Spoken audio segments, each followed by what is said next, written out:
দেলোয়ার সাইদিকে আমি চিনি, আমার বাড়ি কচুয়া, বাদাল বাজার। আমি ওই বাদাল বাজারে উনি পিরিজপুরে ওয়াজ করবেন, ওইখানে নামাজ পড়বেন এক মাদ্রাসায়, আমি ওখানে দাঁড়ানো, আমি ধুতি করা। বললো, বাবু কেমন আছেন? আমি ভালো আছি। তারপরে উনি এমপি হয়েছে, সে সময় না। দেলোয়ার হোসেন সাইদির বাড়ি হলো দিয়ানগর। ওখানকার হিন্দু মুসলমান কেউ বলতে পারে না যে সে রাজাকার। ওনাকে রাজাকার বানাইছে পিরিজপুরের এমপি আউয়াল।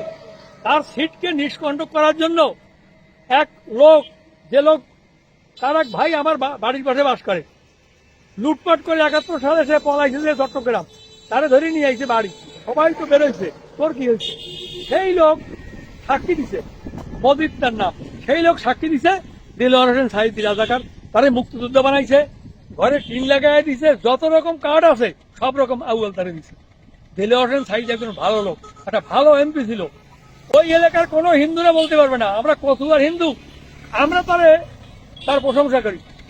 দেলোয়ার হোসেন সাইদির মতো লোক হয় না, কিন্তু তার অকাল মৃত্যু, এটা আমরা মেনে নিতে পারি। এটা একটা ছিল সত্যি কথা।